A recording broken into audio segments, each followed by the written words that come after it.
요즘 한국 부동산 시장 보면 참 혼란스럽죠? 한쪽에서는 강남 아파트가 또 신고가를 찍었다는 뉴스가 나오는데 다른 한쪽에서는 빚더미에 앉은 사람들 파산 경고가 쏟아져 나오고요. 대체 뭐가 진짜 이야기일까요? 오늘 그 속을 한번 제대로 들여다보겠습니다.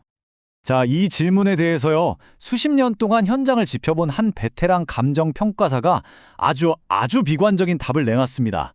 바로 박은절 평가사인데요.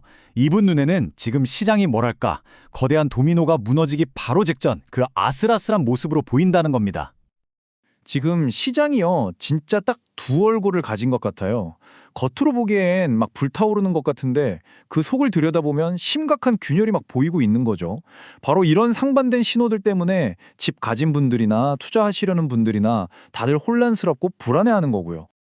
네, 바로 이겁니다. 신문 헤드라인에서는 강남 신고가 하면서 막 불을 지피는데 현실을 보여주는 지표, 그러니까 연체율 같은 건 계속 치솟고 있고 경제는 구조적인 침체로 빠져들고 있다는 거죠. 이 완전 반대되는 상황. 이게 바로 지금 우리가 피부로 느끼는 현실 아니겠습니까? 정부가 계속해서 공급 대책을 내놓고는 있는데 박은정 평가사는 딱 잘라 말합니다. 이건 근본적인 해결책이 아니라고요. 왜냐? 당장 코앞에 닥친 부채 문제나 사람들이 집을 안 사려는 이 수요 위축 같은 핵심은 그대로 두고 몇 년 뒤에나 지어질 집만 이야기하고 있다는 거예요. 그러니까 발등에 불이 떨어졌는데 저 멀리 있는 불을 가져오겠다는 격이죠. 그러니까 핵심은 바로 이거예요. 우리가 뉴스에서 보는 그 수십억짜리 신고가 거래들 있잖아요. 그게 시장 전체 분위기를 보여주는 게 절대 아니라는 겁니다. 아주 극소수의 뭐랄까 특이 케이스? 예외적인 상황일 뿐이라는 거죠.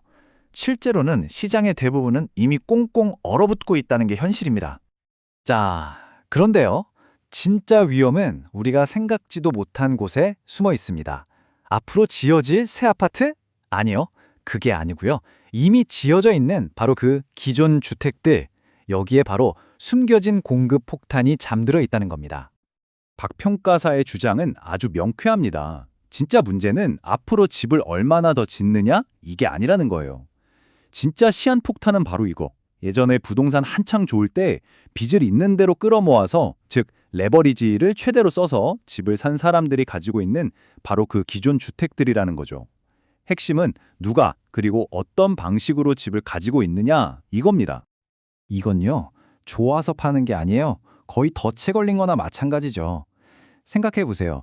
집값은 계속 오를 줄 알고 대출을 최대로 받아서 집을 샀는데 갑자기 대출 규제는 심해지고 이자 부담은 눈덩이처럼 불어나니까 잔금을 낼 수도 없고 그렇다고 버틸 힘도 없는 거예요. 결국 자산이라고 믿었던 내 집을 어쩔 수 없이 시장에 던져야만 하는 상황? 이게 바로 강제 매각 시나리오입니다. 그리고 이 부동산 문제가 단순히 집값 오르고 내리는 문제에서 끝나지가 않습니다. 이게 한국 경제라는 아주 거대한 배에 가장 약한 고리랑 연결되어 있거든요. 그게 뭐냐? 바로 빚입니다. 어쩌면 지금 우리나라는 말 그대로 빚더미 위에 서 있는지도 모릅니다. 6,400조 원. 와, 이 숫자가 얼마나 큰지 감이 오시나요? 이게 우리나라가 1년 동안 버는 돈, 즉 GDP의 거의 3배에 달하는 어마어마한 돈입니다. 이렇게 엄청난 빚이 우리 경제를 짓누르고 있다는 건 정말 작은 충격 하나에도 시스템 전체가 와르르 무너질 수 있을 만큼 약해져 있다는 뜻이죠. 그럼 이 위험은 어디서부터 시작될까요? 바로 자영업자, 특히 부동산이나 임대업 하시는 분들입니다. 이분들이 보통 자기 가게나 집을 담보로 사업자금을 빌리잖아요. 그런데 지금처럼 경기가 안 좋아서 수입은 줄고 이자만 오르니까 더 이상 버틸 재간이 없는 겁니다. 이분들이 무너지기 시작하면 그게 곧바로 부동산 시장의 매물 폭탄으로 떨어지게 되는 거죠. 그런데 사실 이 단기적인 빚 문제보다 훨씬 더 근본적이고 무서운 문제가 있습니다. 바로 인구 구조가 변하고 있다는 거예요. 지금 이 비싼 집값을 앞으로 받아줄 미래의 구매자들, 그러니까 한창 일해서 돈 버는 인구가 급격하게 줄어들고 있습니다. 쉽게 말해서 집 사줄 사람이 사라지고 있는 거예요. 이건 그냥 시장이 좀 안 좋은 수준이 아니라 시장의 판 자체가 흔들리는 구조적인 문제입니다. 자, 이렇게 불안한 신호가 여기저기서 터져 나오는데도 시장이 아직 완전히 무너지지 않고 버티는 이유가 뭘까요?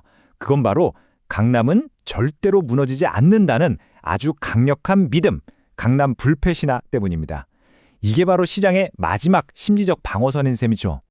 강남 아파트 가격을 한번 보세요.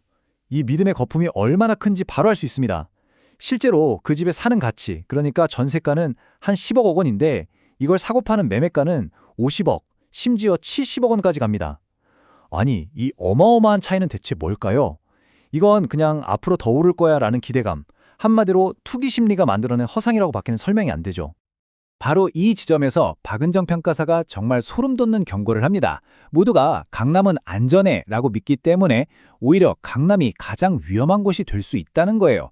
왜냐하면 이 믿음이라는 마지막 버팀목이 무너지는 순간 그 충격은 단순히 강남 집값 하락으로 끝나지 않거든요.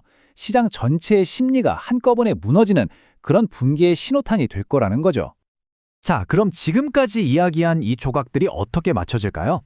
박 평가사는 이 모든 위험 요소들이 어떻게 하나의 치명적인 연쇄 반응으로 이어지는지 아주 명확하고도 무서운 시나리오를 보여줍니다. 첫 번째 도미노는 부채 위기입니다. 가게와 기업이 빚을 못 갚고 쓰러지기 시작하는 거죠. 그러면 두 번째 도미노, 빚으로 집을 샀던 사람들이 버티지 못하고 강제로 매물을 쏟아냅니다. 이 공급 폭탄이 세 번째 도미노인 가격 하락을 불러오고요. 그리고 마침내 마지막 도미노, 절대 안전자산이라 믿었던 강남마저 무너지면 시장 전체가 걷잡을 수 없는 심리적 공황, 즉 패닉에 빠지게 되는 겁니다. 하나의 작은 균열이 구조 전체를 무너뜨리는 완벽한 도미노 시나리오죠. 결론은 그래서 아주 냉정합니다. 박 평가사의 경고는 이게 그냥 잠깐 겪고 지나가는 시장 조정이 아닐 수도 있다는 거예요.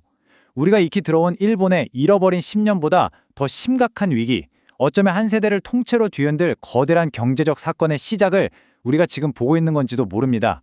여러분은 어떻게 생각하시나요? 이 거대한 도미노의 첫 번째 조각이 이미 쓰러졌다고 보시나요?